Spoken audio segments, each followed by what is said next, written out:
Salmo 103. Um convite à adoração.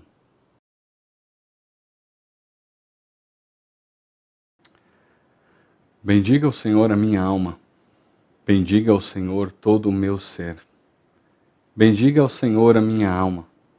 Não esqueça nenhuma das suas bênçãos. É Ele que perdoa todos os seus pecados e cura todas as suas doenças, que resgata a sua vida da sepultura e o coroa de bondade e compaixão, que enche de bens a sua existência, de modo que a sua juventude se renova como a águia. O Senhor faz justiça e defende a causa dos oprimidos.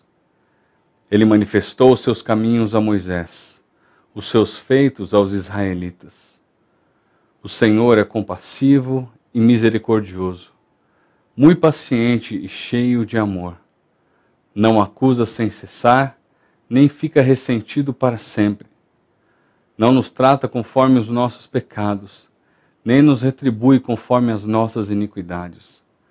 Pois como os céus se elevam acima da terra, assim é grande o seu amor para com os que o temem. E como o Oriente está longe do Ocidente, assim ele afasta para longe de nós as nossas transgressões. Como um pai que tem compaixão dos seus filhos, assim o Senhor tem compaixão dos que o temem. Pois ele sabe do que fomos formados. Lembra-se de que somos pó. A vida do homem é semelhante à relva. Ele floresce como a flor do campo, que se vai quando sopra o vento. Tampouco se sabe mais o lugar que ocupava. Mas o amor leal do Senhor, o seu amor eterno, está com os que o temem, e a sua justiça com os filhos dos seus filhos, com os que guardam a sua aliança e se lembram de obedecer os seus preceitos. O Senhor estabeleceu o seu trono nos céus, e como rei domina sobre tudo o que existe. Bendigam o Senhor, vocês, seus anjos, poderosos, que obedecem à sua palavra. Bendigam o Senhor, todos os seus exércitos, vocês, seus servos, que cumprem a sua vontade. Bendigam o Senhor todas as suas obras em todos os lugares do seu domínio. Bendiga o Senhor a minha alma. Nós vimos na primeira mensagem que este salmo ele trata de um exemplo de adoração pública na época de Davi. Não era incomum os indivíduos fazerem agradecimentos pessoais no culto público, e é assim que Davi inicia esse cântico de adoração. É interessante nós olharmos um pouco com relação à data e à autoria desse texto. Nós sabemos que foi Davi quem compôs. E Charles Spurgeon vai dizer assim: nós devemos atribuir o salmo aos últimos anos da vida, quando Davi possuía um senso da preciosidade do perdão por conta de uma percepção maior do seu pecado, do que quando ele era mais jovem. A compreensão da fragilidade da vida indica anos mais avançados para Davi. Ou seja, à medida que a nossa vida passa, a nossa compreensão do perdão imenso e pleno de Deus, quando essa compreensão aumenta, isso deve nos transformar em pessoas mais gratas.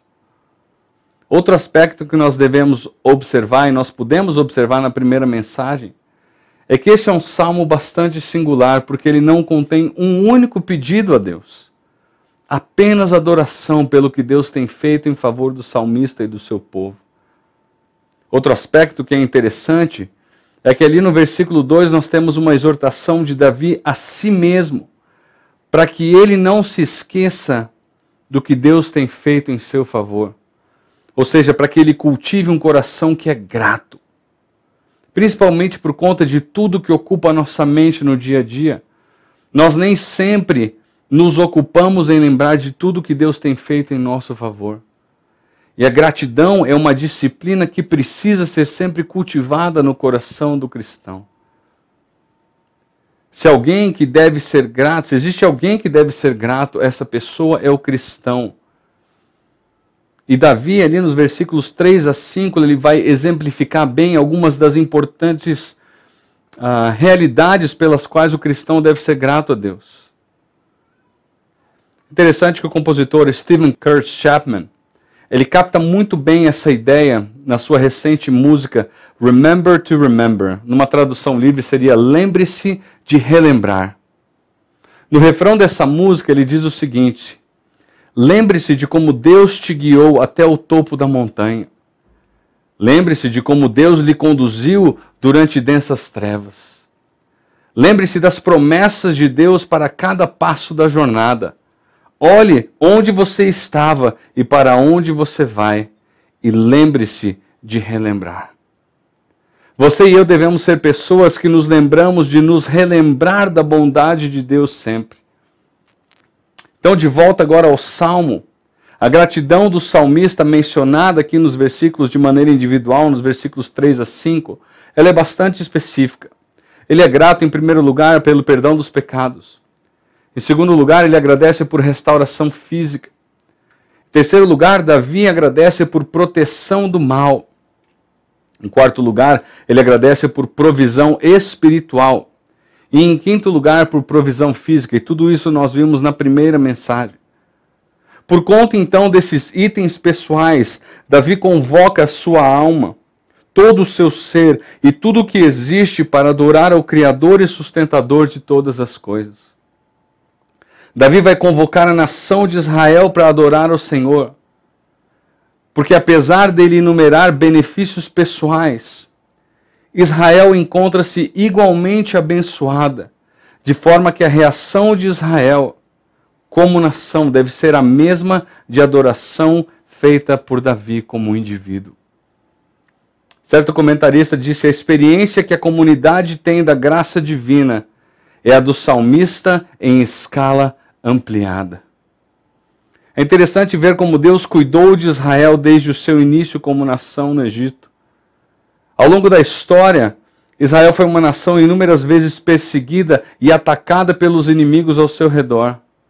Mas ela sempre contou com a proteção e o amparo de Deus, e muitas vezes de maneira sobrenatural. Então nós vamos ver agora nos versículos 6 a 18, coisas que o salmista enumera como atributos de Deus pelos quais ou com os quais ele abençoou o povo de Israel. Algo que o comentarista inglês do século XIX, Charles John Ellicott, chama de misericórdias para com a nação de Israel. Os atributos mencionados aqui nesses versículos são justiça, graça, compaixão, paciência, longanimidade, perdão, paternidade e amor. Sendo assim, depois de um louvor pessoal bastante abrangente, Davi mostra como ainda tem muito mais coisa para nós agradecermos ao Senhor. E para agradecer ao Senhor assim, ele convoca o povo para que louve juntamente com ele ao Senhor. Olha comigo o versículo 6, ele diz assim: o Senhor faz justiça e defende a causa dos oprimidos. De acordo com o que a gente vai ver nos versículos 7 e 8, o contexto indica que a menção feita por Davi aqui aos oprimidos diz respeito aos hebreus quando eles ainda eram escravos no Egito, clamando ao Senhor por um libertador. Você pode olhar isso lá em Êxodo capítulo 3, versículos 7 a 9. Embora a menção do versículo 6 seja específica para com os hebreus, certamente a justiça de Deus e a defesa da causa dos oprimidos não se limita aos hebreus no Egito. Ao contrário, ao longo da história, órfãos, viúvas e pobres e todos aqueles que são oprimidos contam com o favor de Deus e a certeza de que a sua justiça será executada. Igualmente, a Bíblia também está repleta desses relatos para fortalecer a nossa fé em Deus. Portanto, o Senhor é digno de louvor porque Ele é justo e Ele defende o oprimido. Versículos 7 e 8. Ele manifestou os seus caminhos a Moisés, os seus feitos aos israelitas. O Senhor é misericordioso e compassivo, muito paciente e cheio de amor. Lá em Êxodo 33, 13, Moisés faz o seguinte pedido ao Senhor: se é verdade que te agradas de mim, permita-me conhecer teus caminhos para que eu te conheça melhor e continue a contar com o teu favor. E lembra-te de que esta nação é teu povo. A resposta de Deus vem um capítulo depois, nos versículos 6 e 7 do capítulo 34. Quando Deus diz assim, o Senhor passou diante de Moisés proclamando, Javé, o Senhor, o Deus de compaixão e misericórdia. Sou lento para me irar e cheio de amor e fidelidade. Cubro de amor 1000 gerações e perdoo o mal, a rebeldia e o pecado. Contudo, não absolvo o culpado, trago as consequências do pecado dos pais sobre os filhos até a 3ª e 4ª geração. Davi então lembra ao povo de Deus que Deus é compassivo, que Deus é misericordioso, que Deus é lento para se irar e Ele é um Deus cheio de amor e cheio de fidelidade. Queridos, que descrição fabulosa. E o próprio vagar no deserto do povo que saiu do Egito é uma demonstração desses itens que nós mencionamos atrás. Por esse motivo, então, Davi convoca o povo a louvar o Senhor. Agora os versículos 9 a 10 vão trazer mais uma informação interessante. Davi diz assim, Deus não acusa sem cessar, nem fica ressentido para sempre. Não nos trata conforme os nossos pecados, nem nos retribui conforme as nossas iniquidades. A maior característica evidenciada por essa declaração de Davi nos versículos 9 e 10 diz respeito ao fato de que Deus perdoa.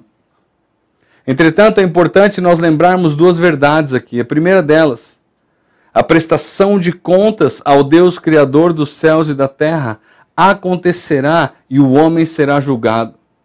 Hebreus capítulo 4, versículo 13 nos relembra, nada em toda a criação está escondido de Deus. Tudo está descoberto e exposto diante de seus olhos, e é a Ele que prestaremos conta.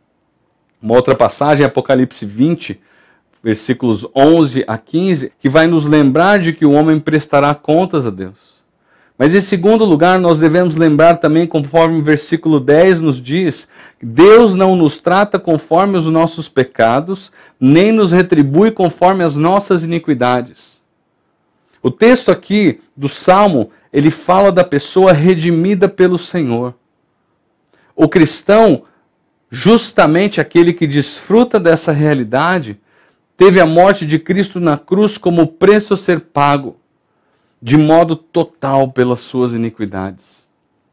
Lá em 2 Coríntios 5, 21, Paulo declara, pois Deus fez de Cristo, aquele que nunca pecou, a oferta por nosso pecado, para que, por meio dele, fôssemos declarados justos diante de Deus. Por conta então desse perdão maravilhoso, esse perdão completo e suficiente, Davi convoca Israel a que louve ao Senhor. E aí nos próximos 3 versículos é interessante porque Davi vai fazer uso de 3 ilustrações para enfatizar ainda mais que Deus é muito mais do que digno de louvor. A primeira ilustração então ela diz respeito ao amor de Deus, a segunda ao nosso pecado, e ele finaliza falando do nosso relacionamento com Deus. E é interessante atentarmos aqui, até nós tentarmos visualizar a cena de Davi pronunciando essas palavras e as pessoas olhando ao seu redor para comprovar as informações que Davi passa a elas. Observe comigo os versículos 11 a 13. Pois como os céus se elevam acima da terra, assim é grande o seu amor para com os que o temem. E como o Oriente está longe do Ocidente, assim ele afasta para longe de nós as nossas transgressões. Como um pai que tem compaixão de seus filhos, assim o Senhor tem compaixão dos que o temem. Os céus se elevam acima da terra. É a primeira ilustração de Davi.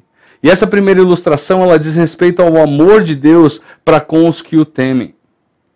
Embora o amor de Deus seja infinito, a metáfora usada por Davi aqui, ela parece funcionar. O amor de Deus é algo muito além da nossa capacidade de visualização e de compreensão. Eu fico aqui imaginando as pessoas olhando para o céu e tentando dimensionar o tamanho desse amor à medida que Davi falava essas palavras. Mas a segunda ilustração de Davi é a seguinte, ele diz que o Oriente, assim como o Oriente, está longe do Ocidente. Ou seja, por conta desse grandioso amor mencionado no versículo anterior, o resultado é que Deus distancia de nós o nosso pecado. E aqui, novamente, Davi vai fazer uso do que ele tem disponível de ilustração ao seu redor. Ele usa medidas extremas. Davi usa as extremidades, as maiores extremidades conhecidas para mostrar quanto Deus distancia de nós as nossas iniquidades. Eu fico aqui imaginando Davi convocando o povo para que olhe primeiro para a sua esquerda e depois olhe para a sua direita e veja quando essas duas coisas se distanciam. E Davi vai dizer, vejam, isso representa quanto Deus afasta de nós a nossa iniquidade. E a terceira ilustração que Davi vai mencionar, ele vai dizer como um pai tem compaixão dos seus filhos. A tradução literal seria mais ou menos assim, assim como a compaixão que um pai tem para com o seu filho. A nação de Israel, ela conviveu por séculos ao redor de nações pagãs, cujos deuses eram malvados e hostis. Davi está mostrando que o único Deus verdadeiro não é como os falsos deuses. E que o relacionamento desse Deus para com os seus filhos é pautado pela compaixão. Como nosso Pai amoroso, compaixão é o que retrata o nosso relacionamento com Deus. Versículos 14 a 16. Pois ele sabe, ele quem Deus, que nós somos do que somos formados. Lembra-se de que somos pó. A vida do homem é semelhante à relva. Ela floresce como a flor do campo, que se vai quando sopra o vento e nem se sabe mais o lugar que ocupava. Ninguém melhor do que o nosso Criador conhece as nossas limitações como criaturas que nós somos. Deus sabe da nossa brevidade. Deus sabe da nossa transitoriedade, da nossa finitude. Mas por que Davi está falando de finitude aqui? Os versículos seguintes vão responder para você e para mim. Davi está fazendo mais uma comparação, dessa vez da finitude do homem para com a lealdade eterna do Senhor para com aqueles que o temem. Observe os versículos 17 e 18. Mas o amor leal do Senhor, o seu amor eterno, está com os que o temem, e a sua justiça com os filhos dos seus filhos, com os que guardam a sua aliança e se lembram de obedecer aos seus preceitos. O amor leal de Deus é o amor de aliança dele para com os seus. Davi está dizendo que esse amor, bem como a justiça de Deus, são elementos eternos. Você sabe qual é o tamanho da segurança que a pessoa que está em Cristo pode ter? Infinito. Algo que não tem começo e não tem fim. Ou como o salmista vai dizer em outra versão, algo que é de eternidade a eternidade. Em outras palavras, algo que já existia muito antes de eu nascer e que continuará existindo muito tempo depois de eu deixar este mundo. Ou seja, mesmo depois de eu deixar este mundo, eu continuarei sendo recipiente desse amor maravilhoso de Deus. Aleluia. Por isso, o salmista convoca Israel para que louve ao Senhor junto com ele. Contudo, ao concluir o salmo, a impressão que o texto fornece é que o volume de motivos pelos quais Deus deve ser adorado é tão grande que não apenas Davi deve louvá-lo, que não apenas Israel deve fazê-lo, mas Davi vai convocar tudo o que existe para louvar ao Senhor. Observe a continuação do texto. O Senhor fez dos céus o seu trono, de onde reina sobre todas as coisas. Versículo 20. Louvem o Senhor todos os anjos, os poderosos que executam os seus planos, os que cumprem cada uma das suas ordens. Sim, louvem o Senhor os exércitos de anjos, os que o servem e fazem sua vontade. Louvem o Senhor tudo o que ele criou, todas as coisas em todo o seu reino. Todo o meu ser louve ao Senhor. A conclusão aqui, ou se a gente pode chamar isso, esse grande finale de Davi aqui nesse salmo, é sensacional. Depois de Davi iniciar convocando a sua alma, ali nos versículos 1 e 2 do Salmo, a que louve ao Senhor, sem se esquecer dos benefícios de Deus para com a sua vida. Depois de relembrar a Israel de tudo que Deus fez e é para com a nação de Israel, convocando também essa nação a louvá-lo, Davi irá agora convocar tudo, mas absolutamente tudo o que existe, para que louve ao Senhor também. Então ali no versículo 20 ele convoca os anjos, versículo 21 ele convoca os exércitos de anjos, e no versículo 22 ele faz duas convocações. Primeiro, a tudo o que ele criou, a todas as coisas em todo o seu reino. E em segundo lugar ele convoca mais uma vez o seu próprio ser. Ele diz, todo o meu ser, louve ao Senhor. Davi começa e conclui o salmo, conclamando, convocando o seu próprio coração a que louve ao Senhor. E Davi elenca a lista, enumera uma série de evidências do porquê deste Deus merecer adoração e louvor. E por isso Davi vai dizer no versículo 2, na segunda parte, minha alma, não se esqueça nenhuma das suas bênçãos. Eu quero perguntar para você nesse momento. No que a sua cabeça está pensando? As situações ao seu redor, elas são situações desesperadoras. Elas são situações tristes. Elas são situações desanimadoras. É possível que essa seja a sua realidade. E mesmo que não seja a sua realidade, eu queria convocar você a ler esse texto do Salmo 103. A listar como Davi fez, a enumerar, a classificar como Davi fez as inúmeras bênçãos de Deus. E diante disso, o seu coração ele vai ser transformado, ele vai ser compelido, ele vai ser desafiado pela própria palavra de Deus a parar tudo o que você está fazendo para louvar esse Deus grandioso. A palavra de Deus ela tem essa função de renovação da nossa mente.